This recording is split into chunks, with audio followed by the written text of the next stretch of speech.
However, in middle school, my friends were all starting to get into this new Legend of Korra show, a sequel series to Avatar that didn't seem to require knowledge of the previous show to enjoy. So I said, sure, why not? And oh my god, it was so good! It had its problems for sure, but I just fell in love with the Avatar universe through its depiction in Korra. So I figured it was worth rewatching Korra and seeing if this show is actually good, without comparing it to Avatar too much, since literally nothing could follow up that masterpiece and be considered satisfying.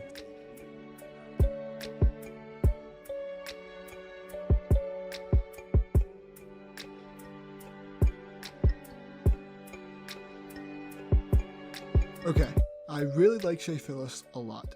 I think his videos are funny, yet well made, and I've enjoyed every one of them, even this one that I'm responding to. Even if I enjoyed it with my particular interest in the Avatar universe over the last few months, this video felt right to make. Only because of some of the facts that I think he misses out on. And as he does, let's put some rules on this video. We're going to try and compare The Legend of Korra as little as possible to Avatar The Last Airbender. I will not include his whole video, simply to cut out points that aren't arguments in his video, and luckily I didn't watch either show as a kid, so I'm not blinded by nostalgia for it. Yes, surprise, I didn't watch these shows as a kid. That's why I'm inclined to make this response. I believe he doesn't give a fair rating based solely on nostalgia. So as he begins, let us at... Yeah, season 1 is pretty good. Not flawless, and I think the second half of the season especially kind of drops the ball in a lot of areas, but damn. That first half is an excellent, well-paced introduction to the Avatar universe in this new time period. I can agree with this. The introduction is pretty good when introducing a new section of a previously existing universe. This is somewhere the Star Wars sequels failed humorously. The world for 7 through 9 make no sense compared to what was shown to have happened at the end of 6, and even worse, there is no explanation for the state of the world. At least in this universe, the world is possible, and even so there is an explanation. Due to the peace, technology and inventions has been on the rise. Korra is a pretty enjoyable new protagonist who serves as Aang's polar opposite. She's brash, headstrong, and not afraid to ruffle a few feathers to make a point. She's been training to be the Avatar all her life in total seclusion, but she's ready to go out into the world and make a difference. Yes, all of that is also true. I'll point out that it isn't fair to compare Korra and Aang's stories since they are polar opposites and aren't supposed to have the same path and journey.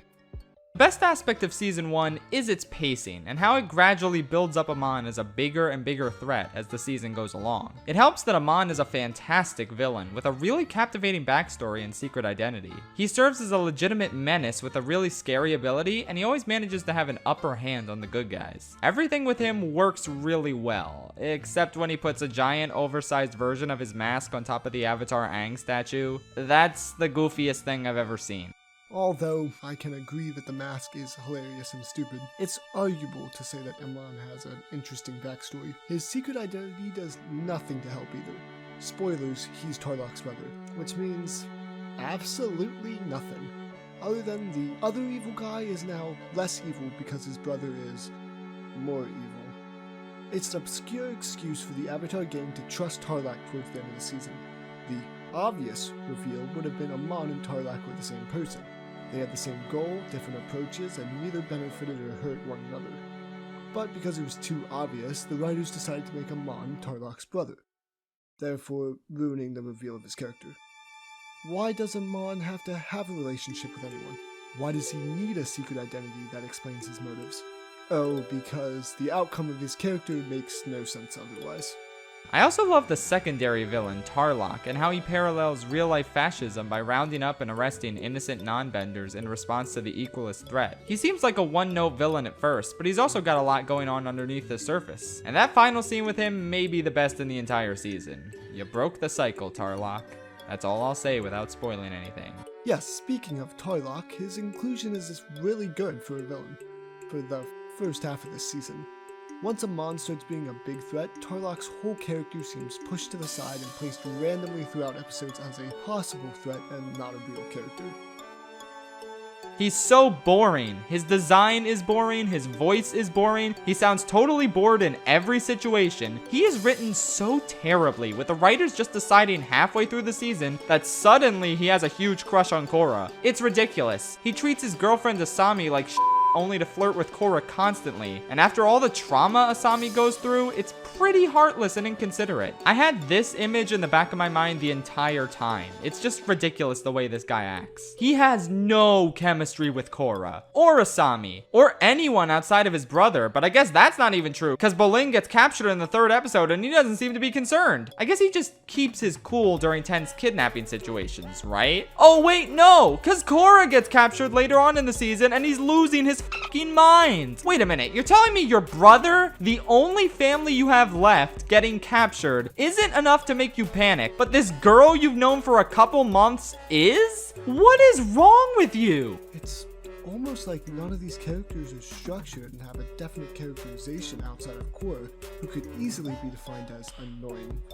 Bolin is still knockoff Sakura, however you want to put it, but he's the only one that actually cares about things in the entire show consistently.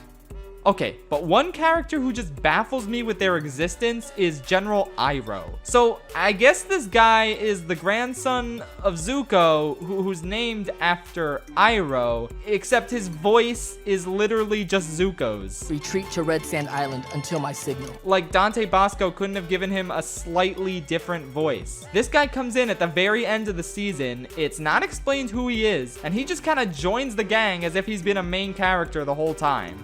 I'm sorry, who are you? You want to know who he is? He's a thrown-in character made to have people who watched and liked the original show go fan crazy, because his voice is exactly like Zuko's, who happens to be named Iroh. It's because this show has no quality other than references to Atla to make fans freak. Now, everyone hates the ending to season 1, and yeah, it really is the most rushed, Deus Ex Machina ass ending you could possibly put here. But considering the fact that Korra was developed as a mini-series with no intention of a season 2 happening, there's not much else they could have done here. Future seasons aren't afraid to end in an unhappy way with legitimate consequences, so at least they learned from this misstep. Still, without the knowledge that season 1 was intended as a standalone mini-series, this really is a load of barnacles, and probably the weakest ending out of all 4 seasons. Okay, well, it shouldn't matter if this was a mini-series or not. Korra didn't have any consequences since this literally happened in the same episode. Oh, and not like last episode and we were put on a cliffhanger. It happened 10 minutes from the conclusion to the show. Honestly, mini-series or not, why not have Korra refuse to learn airbending, like she does, lose her bending halfway through the season, build up her training of airbending after she learned she could do a little, let me emphasize, a little, because even though she does no airbending before, she can pull off a massive air push. But anyways, build up the second half of the season of her trying to reconnect to her past selves and gain her bending again. Do not, under any circumstance, have a season's worth of development in 10 minutes. Still, this season was a pretty fun ride. Overall, while it's not quite as good as Avatar Season 1 since it's a bit messier and has less compelling protagonists, I think the action, themes, villains, and overall story more than make up for its shortcomings. 7 out of 10. Would recommend if you can get past its flaws. Whoa, 7 out of 10? No way is this ever a 7 out of 10. This first season's best quality is its villain, whose whole motivation is fake and makes no sense, with a false backstory for 90% of the season, who then reveals a less compelling true backstory that messes even more with what would make sense, while the heroes have no charisma at all other than Tenzin. The plot is shaky, at best rushed, and makes no sense. This season was full on trash. It's really a 4.5 out of 10. Season 2 sucks! It's so bad! Oh my god, what the hell happened here? It's hilariously bad compared to the first season. I can agree with that. I'm gonna skip most of this since I agree with a lot of it and won't be adding much value. The season also grinds to a halt to tell the story of the first Avatar ever, but it's not built up to whatsoever outside of Jinora seeing a statue of him in one episode. After Korra had visions of Yakone in season 1, since Aang was trying to warn her about TLOK, you'd think Avatar 1 would want to give Korra some visions this season before we see his full backstory, setting him up better for us and warning her about the big evil kite of darkness that's gonna destroy the world. That's kind of important to warn her about, Juan. I mean, maybe Juan just didn't want to deal with her, which, like, yeah, I can relate to that. This is actually a really good point. I never thought about it. There was absolutely no building up to this. It just happens. So yeah, season 2 sucks, but you kind of have to slog through it in order to understand seasons 3 and 4. Honestly though, Varric almost makes it all worth it. I was gonna give this season a 3 out of 10, but Varric is just that good that he elevates the experience by an entire number score. So I'm giving Legend of Korra season 2 a 4 out of 10. Thank God it's over. Okay, I skipped a lot of this. Go watch his video please, because he makes a lot of good points about how bad this season is. He gives it an overall rating of 3 out of 10, being bumped up to a 4 out of 10 because of one character, which honestly, yeah, I agree with that. Pretty fair rating. It's got some really bad stuff, but the first Avatar story is really interesting and Varric is cool. So I'll give it a 4 too.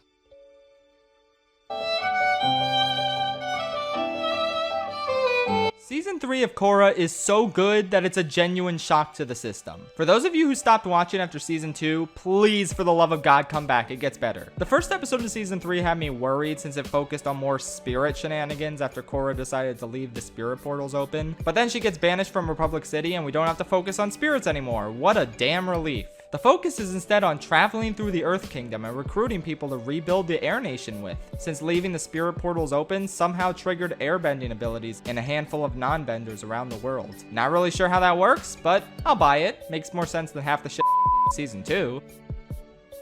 I don't see how you can justify this season when the entire point of it makes no sense.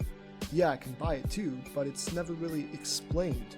I guess the spirits awaken hidden airbending abilities, but like, who's gonna say that at least once? Much like season 1, the best thing about this season is its pacing. It's surprisingly laid back during the first half, and it's just a nice journey with likable characters looking for new airbenders. And I cannot stress that enough. Likable characters. Korra is likable again, and even Mako doesn't annoy me, probably because they mostly partner him with the only character he has good chemistry with, Bolin. This leaves Korra and Asami to deepen their bond, and it's a really good, strong bond. We spend a lot of time in an old location, Ba Sing Se, where we get to see how it's changed since the era of Aang, but then we also get a cool new city, Zaofu. We get to meet Lin's frankly wonderful family and see her get some much needed development, even if we have to deal with her at her worst before that happens. Also, I hate this stupid Kai kid who steals everything all the time, but even he goes through development and gets better as the season goes on. This season is by far the best, I believe. The villain honestly makes sense with the thrown together concept of the season, and the characters are placed in situations that can make their bad character traits somewhat charismatic. Honestly, it's a step up from both of the other seasons previous. But that doesn't change one thing. The laid-back journey feels like something from Atla with new characters. And the comparisons between Ba Sing Se and the new city really only have one impact. It's all riding on stuff from Atla. Airbending that we missed out in Atla, here it is. Character from Atla's kids, here it is. Oh, and locations from Atla, here it is. At least I can get behind it and say it makes sense. But it's really riding off Atla hard, and it's kind of annoying when everything is just an Atla reference. Oh, yeah, and Zuko is alive. Remember that?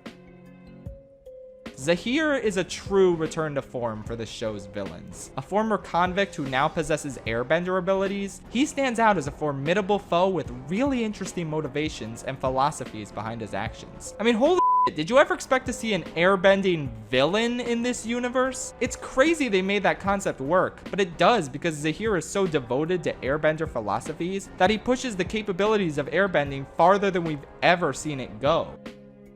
Yes, this makes sense, because he's an anarchist who wants no control of anything, so being a nomad airbender who never even owned land makes sense. We have always known airbending as the free element, the changing element, so to give it to an anarchist makes a lot of sense actually, and puts him up as a scary threat. And for the first and only time in this entire show, the finale is actually the best part of the season. Everything in the season builds to this brutal, harrowing last stand against Zahir, and it's honestly near perfect. The stakes are technically lower than season 2's, but they feel higher because they're more personal, more visceral, and way more compelling. Not only is the final battle incredible, but the lasting consequences it has for Korra and the other characters is what really makes it special. Yes, this is a lot of what Season 1 lacked. Season 1 had no tension, and Season 2's tension was fake. This finale actually has a good build-up, and Zahir doesn't even die at the end, making him an available reoccurring character. Calling it near perfect is a little much. It's a lot of flaws, like how quickly Zahir learned and mastered airbending. But okay, it is still the strongest. Maybe the pace of the first half of the season is a little too slow sometimes, and overall it still doesn't quite hit the highs of seasons 2 and 3 of Avatar, but it's still enjoyable and worth slogging through season 2 to get through. In fact, that's another cool aspect of this season. It actually ties into season 2 and picks up its story rather than pretending it doesn't exist, like some franchises I know. Oh, don't get us started on that. So yeah, great season, worth waiting through the previous to experience. 8 out of 10. Time for the big finale. Whoa, okay, yes, it's the best season. I'll give you that, but 8 out of 10 is pushing it a little. Really, the whole point of the season still makes no sense, and yet somehow it gets a pass. That doesn't in my book, nor should it in anyone else's. I wish the main concept of the season was explained at least once, rather than having to be inferred by the audience. Also, the reliance of Atlas stuff to make valid plot points is another blow at the season. Which is weird since it does do a pretty good job with melding them, but because there is no plot without them, it's still gonna take a hit. Other than Toph's daughters, who have a really weird few episodes. Honestly though, I only want to knock it down to a 6.5 out of 10.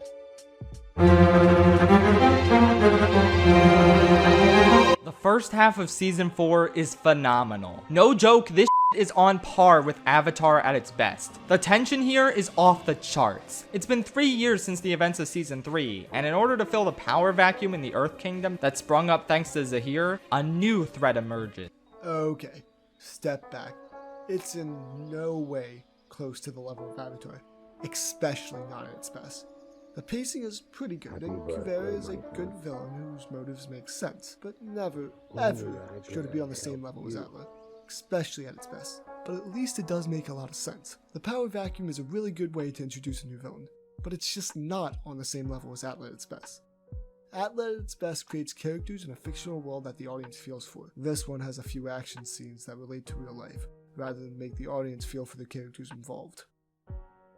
Kuvira, an earthbender from Zaofu who was actually a minor character in the previous season. That's a really neat detail. Kuvira is legitimately the best Avatar antagonist since Azula. She's an absolute monster who seeks to unite the Earth Kingdom by force and eventually unite the whole world. But it turns out Kuvira's interference leaves the villages in worse shape than they were before, and it takes Bolin a while to fully grasp this. Kuvira's manipulation skills are legendary, and she grows as such a gradual threat over this first half of the season, refusing to relinquish her power and snatching up more and more Earth Kingdom cities before finally turning her gaze towards Republic City. She's intimidating, ruthless, interesting, and yeah, a near perfect villain, honestly. Guess Korra needs to stop her. Oh wait, she can't! After 3 years, she's still suffering from the physical and emotional trauma Zahir left on. Okay. A long rant about Kuvera, all summarized by the fact that he thinks she is basically a perfect villain. Although she is good and has really good ideals based on, as he says, history repeating itself, and how she beats Korra when they fight is actually kind of funny, but Kuvera is not perfect.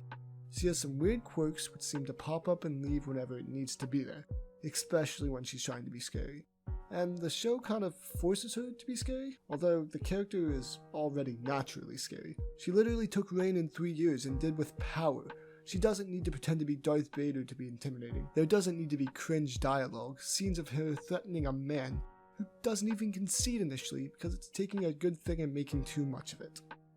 Levity and drama are balanced so well in this season. It has some of the funniest and some of the most dramatic moments in the entire Avatar saga. There is this clip show episode in the middle of the season that the creators had to make, since if they didn't, they would have had to lay off their staff a few weeks early. Long story, TLDR, Nickelodeon treated this show and its crew like shit the last few seasons, but that's a story for another day. So we had this clip show episode that mostly works. The Mako and Wu stuff feels natural enough since Mako's explaining events that Wu wasn't here for, and these chibi heads are cute additions. The Korra and Asami stuff is hilariously lame since they're just blatantly explaining events to each other that they both lived through, so yeah, that sucks. But the episode is totally saved by Varric telling the epic story of how Bolin saved the world from the Korra stopping Evil Force 4, or whatever they're called. I'm not sure if I like that name. I mean, Evil Squared might be better, whatever.